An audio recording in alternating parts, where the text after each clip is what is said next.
دکتۆر هاشم خۆش هاتنەوە بۆ ڕامەکانی بەشی کوردی دەنگی ئەمریکا. دوو ڕۆژ لەمە و پێش جەژنی زمانی کوردی بوو، زمانی کوردی کە خۆی پێناسەی نەتەوەی کووردە، یەکێک لە زمانە سەرەکیەکانی ڕۆژهەڵاتی ناوەڕاستە کە نزیکەی 40 میلیۆن کورد قسەی پێ دەکات. ئایا ئەم زمانە لە تەنگەژەدایە یاخۆت لە گەشەکردندا؟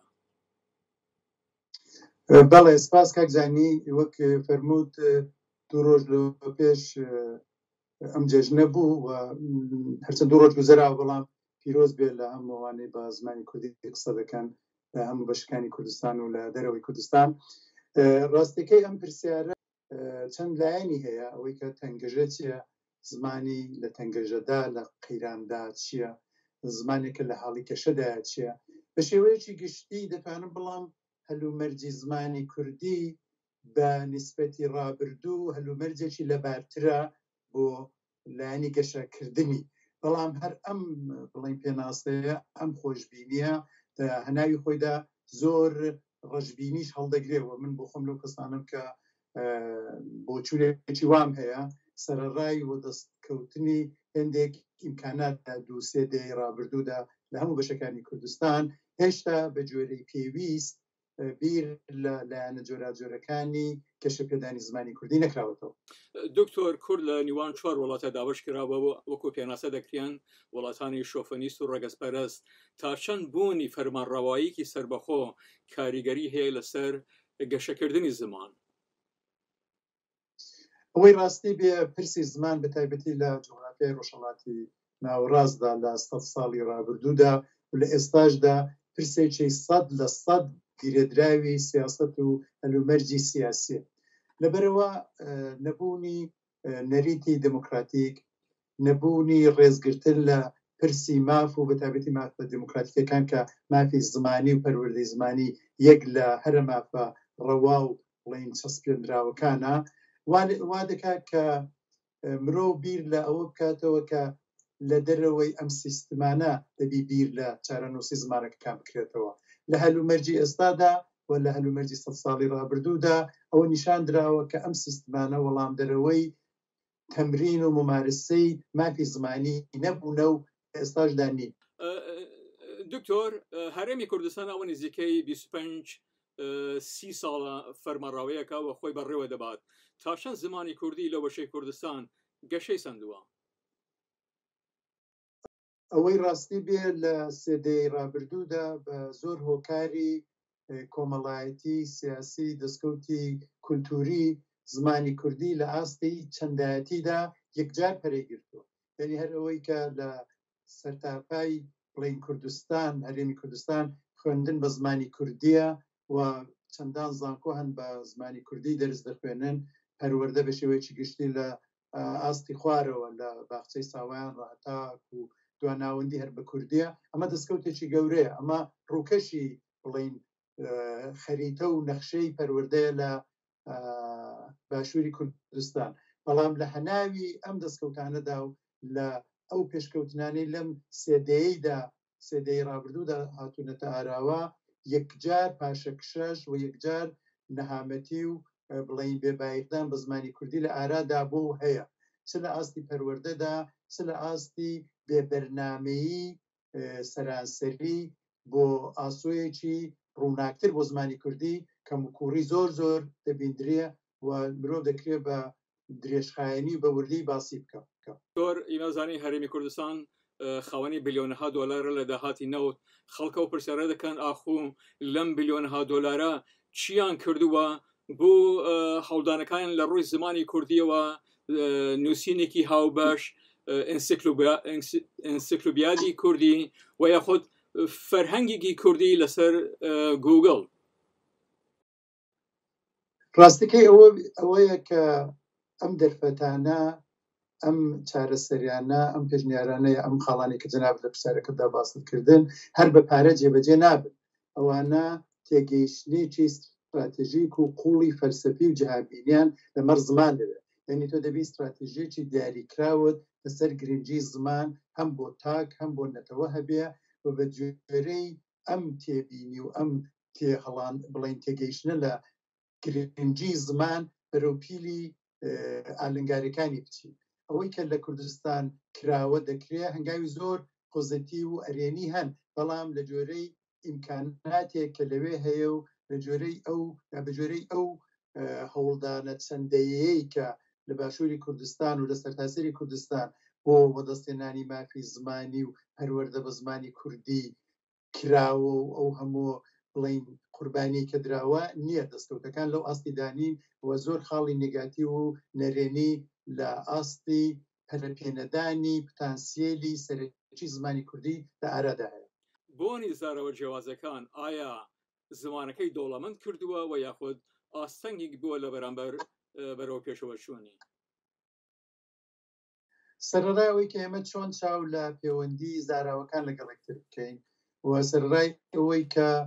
دەبێ ئەوەمان لە زەیندا بێ کە هیچ زمانێک لە هیچ بۆشەیەکی ئەم دنیای نییە کە خاوەنی کۆمەڵێک زاراوە و دیالێکت نەبێ و کوردیژێک لەوانەیە بەڵام بە پێی هەلومەرجی تایبەتی سیاسی و بڵین جیۆپۆلیتیکی کوردستان و ئەو مەسلەی دابەشبوون و چەند زاراوەی سەرەکی مەسلەکە هەستیارترە لەوەی کە بۆ نمونە لە زمانێک کە لە چوارچێوەی قەوارەیەکی سیاسی سەربەخۆی دانپێدانراودا بەڕێوە دەچێت لەبەرەوەی هەر ئەم پرسا بە تایبەتی لە باشووری کوردستان کە ئاخێوەرانی لانیکەم دوو زاراوەی سەرەکی یعنی کرمانجی سەرو و کورمانجی ناوەڕاز لە ئارادا هەنا زۆر پلان و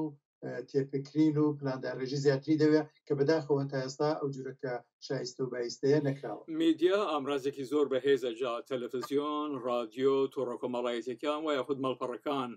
تا چەند کورتوانیوە ژێرانە لەم ئامرازانە کەڵکوەر بگرن بۆ گەشەپێدانی زمانەکە. ئەگەر مەبەست هەموو کوردستانی گەورە بێ پرسیارەکە چەند لایەن دەگرێتەوە ئەگەر مەبەستە باشووری کوردستان بێ دیسان هەر وەک لە پرسیاری پێشووتردا ئەرزمکردن لە چاو ئەو ئیمکاناتەی هەیە بۆ نمونە نزیک بە 30 تەلەڤیزیۆنی ناوخۆیی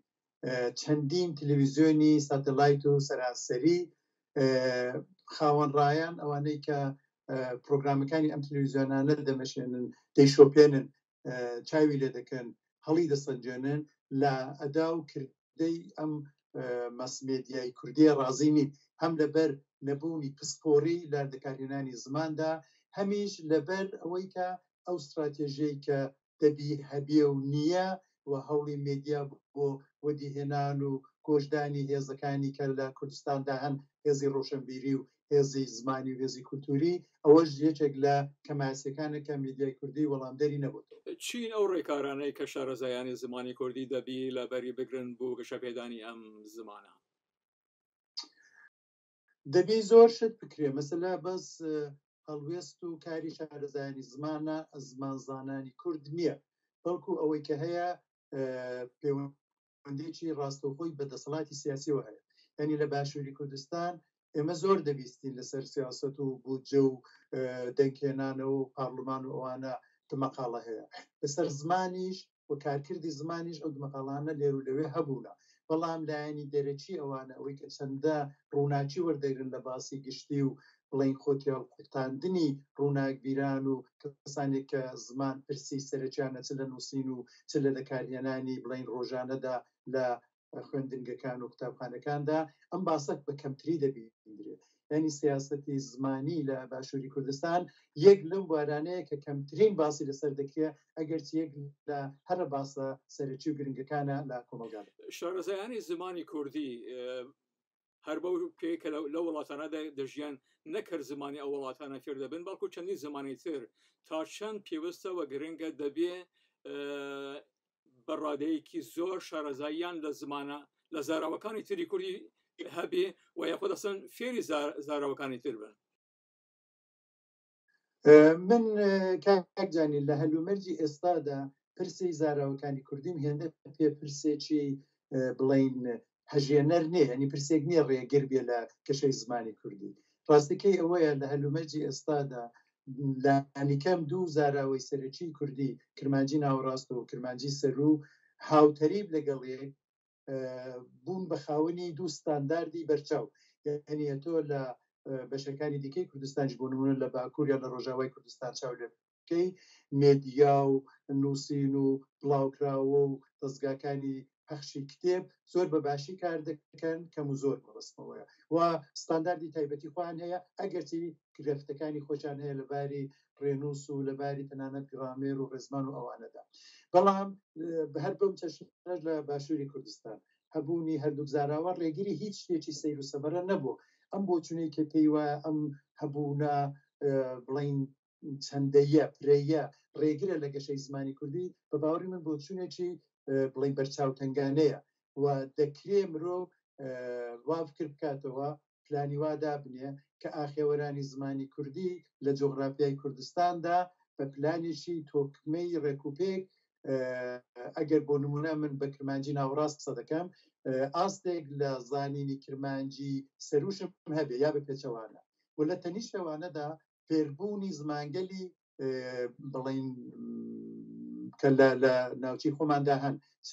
تورکی بێ چه فارسی بێ چه عەرەبی بێ و لەوەش زیاتر کۆمەڵێک زمانی نێونەتەوەیی وەکو ئینگلیزی و ئەڵمانی فەڕانسی دەبی لە ڕۆژە دابن ئەزمموی زۆر وڵاتان نیشان دەدا کە مناڵان بە تایبەتی لە قۆناغی سەرەتایی و ناوەندیدا پتانسیێل و توانایی ئەویان هەیە کە زیاتر لە یەک زمان و دوو زمان و سێ زمان فێر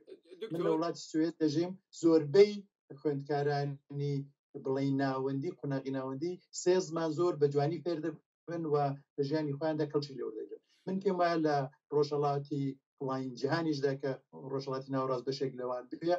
و کوردستان بەشێک لەو ڕۆژهەڵات ناوەڕاستە گەورەیە بێ ئەمە بوارێکە کە دەکرێت لێ بکرێتەوە دەتوانێت زمینەیەکی دەوڵەمەند بۆ گەشەی مرۆڤی کورد و تاچی کورد لە هەموو بەشەکانی کوردستان ساز بکات. دکتۆر زۆرجار گوێویستیەوە دەبین کە کوردی خوارۆ کە ناوچەکانی کرماشان خانەقین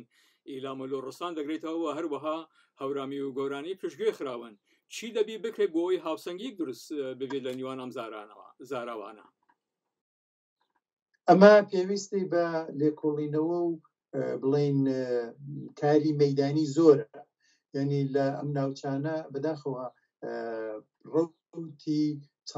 چەندەیەی ڕابردووی کەشەی بزوتنەوەی نەتەوەی خوازی کوردی جۆرێک بووە کە بەشێک لە ئاخێوەرانی هێندێک لە زاراوە کوردەکانی قستۆتە پەراوێست و ئەمە فقط لایانی زمانی نییە لایانی بەشداری ئەم بڵین بەشانی کوردستانیش کە بڵین بە کرمانجی خوارۆ بڵین سەدەکەن ئەوەشی هەر لێکەوتوێتەوە بەڵام لە دوودەی ڕابردوودا ئەوەی کە بۆ خۆم دەریزێک دەبینم چالاکانی ئیلام و کرماشان لە ڕۆژهەڵاتی کوردستان یەکجار ڕۆڵیان هەبووە لە گەشە پێدانی لانیکەم ئەو زاراوەی کە بخۆیان قسەی پێ دەکەن و بە کوردی دەزانن و زۆریش لەسەری مکوڕن و هیچ کێشەیەکیان لەگەڵ گەشەی زاراوەکانی دیکەی کوردی نییە خۆیان لە جۆغرافیایەکی گەورەتری کوردیدا پێناسی دەکەن هەر لەبەر حرمەتی ئەم چالاکانە و لەبەر گرنگی بەشداری هەمەلایەنەی هەموو بڵین توێژ و چینەکانی کۆمەلگای کوردی لە بزوتنەوەی کوردیدا دەبی ئەو مافە زمانیوانیش لەبەر چاو بگیرێ و هیچ کەس بۆی نەبێ کە زاراوەی وان یا بزاراوەی وان بخاتە پشت. دکتۆر هەروەکو دەبینی تەکنۆلۆژی زۆر پێشکەوتووە تاکی کورد و یا خوشارەزایانی زمانی کوردی دەبی چی بکەن کە لە پشتی ئەم دیوارە ئەلکترۆنیەوە کەڵکی وەربگرن بۆ ئەوەی زمانی کوردی لە ڕێڕەوەی زمانەکانی جیهان بەدوانەکەوێت. بە باوەڕی من لە هەلومەرجی تایبەتی کوردستاندا و نەبوونی جۆرێک لە بڵین ئازادی و ممارسەکردن و بڵین دابینکردنی مافی زمانی لە بەتایبەتی وڵاتانی وەکو تورکیە و ئێراندا ئەم تەکنۆلۆژیە سەردەمە دەتوانێت یارمەتیدەرێکی یەکجار گەورە بێ ینی جۆرێک لە پەڕجوو و جۆرێک لە ئێجازی لێ بکەوێتەوە لە ماوەی 2 مانگی ڕابردوودا لە پاریسڕا بڵین زانکۆیەکی ئانلاین بۆ ڕۆژاوای کوردستان دامەزراوە کە لە بەشەکانی دیکەی کوردستان لە دهۆک و هەموو بڵینەوانی کە بە بادینی داخێون لە باکووری کوردستان لە دیاسپۆرای کوردی بەشداری ئەم کورسانە دەبن کە هەموو ئێواران هەن 4-5 لە پسپۆرانی زمانی کوردی بە بەردەوامی دەرسیان کردوتەوە لە هەموو بارەکانی زمان و ئەدەبیاتی کوردی و سیاسەتی کوردی و نزیک بە 400 کەس بەشداری ئەم کورسانە بوونە لە ڕێگای پرۆگرامی زوومەوە من بۆ خۆم یەک لەو کەسانە بووم کە هەتا ئێستا چەند وانەم پێشکەش کردو دووس بەیش ینی ڕۆژی سێشەممەی وانەیەکی دیکەم دەبێت لەسەر جێڕانەوە ناسی و هەر ئەوە نیشان دەدا لەگەڵ چەند ئەزمموی دیکەش کە دەکرێن مرۆ ئاماژەی بوو بکە بۆ نمونە دەست پێشخەری یەکێتی نووسەرانی ڕۆژهەڵات کە ماوەی 2 هەفتەیەک ینی لە سەرەتای ساڵی تازە لە نەورۆزدا پرۆگرامێکی ئۆنلاینی دانا هەر شەوێک نووسەرێک چالەچێکی زمانی و ئەدەبی قسەی دەکرد و خەڵکانێکی زۆر چاویان لێ دەکرد ئەگەرچی ئەو کەم و کوڕێکی هەبوو کە یەکلایەنە بوو ینی بەس ئەوەی قسەی دەکرد قسەکانی دەگەیشت و بیسەران نادەتوانی بەشداری چالاک بن لە ڕاگەیاندنی ڕاوبوچوونی خۆیان و پرسیارکردن بەڵام ئەو بەرنامەی زۆمی